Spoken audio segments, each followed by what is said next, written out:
Oke, bertemu lagi dengan saya di Kupas Buku. Nah, kali ini kita akan membahas buku Animal Farm karya George Orwell. Nah, George Orwell ini salah satu sastrawan yang cukup menarik gitu dan sering banget diulas sama teman-teman lain. Di Kupas Buku kali ini saya nggak sendirian, saya bareng sama Mas Ardi Wina Saputra. Oke, halo penonton setia Hendy Pratama Channel. Ya, semoga Kupas Buku kali ini bermanfaat bagi Anda semua. Jadi Mas Ardi ini salah satu penulis sastra, dia tulis cerpen, juga esai, dan termasuk dosen di salah satu perguruan tinggi. Oke, langsung saja di Kupas Buku kali ini kita membahas George Orwell, Mas ya. Ya, kita akan membahas bukunya George Orwell yang berjudul Animal Farm ya. Animal Farm. Oke. Nah, George Orwell ini lahir pada tanggal 25 Juni kalau nggak salah 1903 di India, atau dia aktifnya di London ya, di Betul. Inggris. Betul, dia lebih dikenal sebagai penulis Inggris ya, karena dia melakukan proses kreatif yang cukup lama di Inggris, termasuk novelnya berjudul Animal Farm itu diterbitkan di Inggris juga pada tahun 1945, sehingga Inggris menjadi tempatnya untuk berkreasi dan melahirkan produk kulturalnya, yaitu novel. Kira-kira bagaimana Mas dari buku ini, dari buku Animal Farm ini? Oke, buku Animal Farm ini sebenarnya merupakan cerita fabel ya, cerita yang Membahas soal binatang ya? Betul, membahas soal binatang. Jadi menceritakan binatang-binatang yang berada di perkebunan manor ya, perkebunan manor yang dikelola peternakan manor yang dikelola oleh Tuan Jones.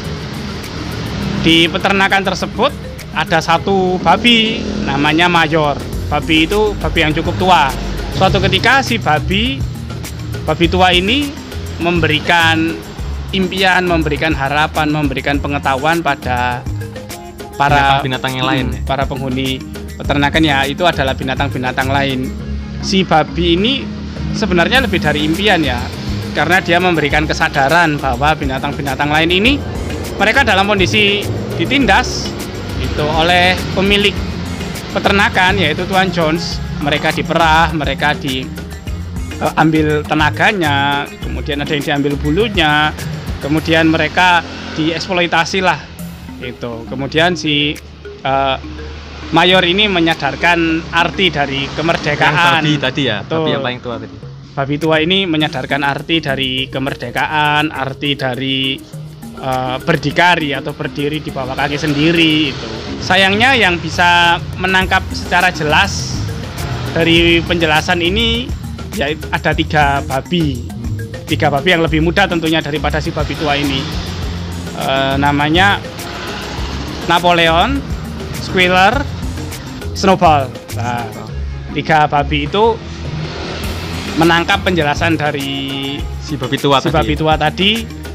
Sayangnya habis menjelaskan sedemikian panjang, sedemikian lebar tentang arti dari kemerdekaan, arti dari kebebasan, arti dari berdikari, itu si babi tua itu mati. Ya, sehingga perjuangannya harus diteruskan oleh tiga babi ini, yang dalam novel tersebut diceritakan tiga babi ini meresepsi pengetahuan atau menangkap pengetahuan yang diturunkan oleh babi tua tadi itu. Jadi si babi tua ini mewariskan yang namanya modal kultural ya. Modal kultural ya. Modal kultural berupa kecerdasan, berupa pengetahuan, berupa intelektualitas pada tiga babi ini. Sebenarnya diceritakan pada yang lain, tapi yang lebih bisa menangkap adalah tiga babi ini. Sekarang apa yang terjadi setelah diberikan penjelasan arti kemerdekaan, diwariskan itu kepada tiga babi yang menangkap secara sempurna itu aja? Apa yang terjadi? Oke, sebenarnya tiga babi ini menggelorakan lagi semangat yang sama untuk hewan-hewan tadi memiliki tujuan cita-cita bersama, yaitu kemerdekaan, ya, kemerdekaan atau kebebasan itu. Sayangnya tidak semua bisa menerjemahkan kebebasan itu, sehingga hewan-hewan yang lainnya dalam tanda kutip menurut atau manut babi ya tadi. Pada 3 babi tadi itu. Lalu yang dilakukan oleh 3 babi tadi, mereka yang pertama adalah menggulingkan kekuasaan utama atau penindas utama, yaitu Tuan Jones. Mereka ingin kudeta ya, melakukan kudeta itu.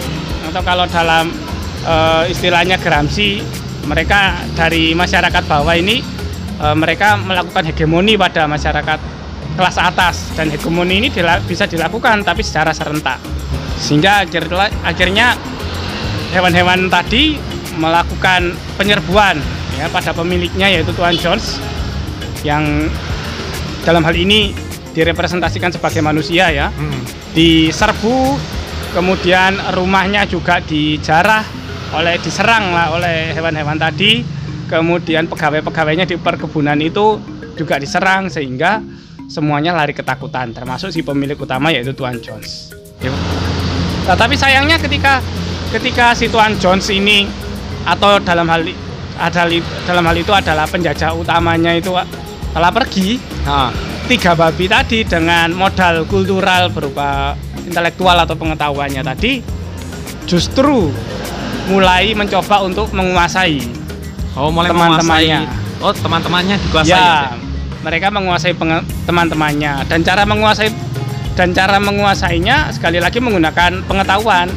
Nah, cara untuk membumikan pengetahuan itu dengan aksara. Ya, jadi mereka menggunakan politik aksara atau politik bahasa. Dengan bahasa ya? Ya, betul. Dengan membuat peraturan-peraturan untuk ditaati mereka. Ini menjadi alat yang cukup kuat untuk melakukan hal itu ya? Ya, jadi bahasa merupakan instrumen kekuasaan ya. Bahasa merupakan instrumen kekuasaan untuk menguasai. Dalam hal ini menguasai sesama hewan itu, yang padahal sebelumnya mereka bertiga dan hewan-hewan lainnya itu melakukan perjuangan bersama, tapi bersahabat.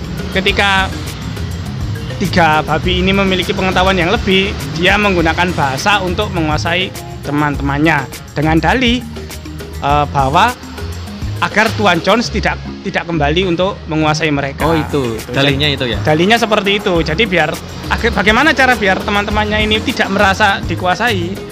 Ya, si 3 babi tadi, khususnya yang dipimpin oleh Napoleon tadi, menggunakan bahasa sebagai instrumen untuk menguasai.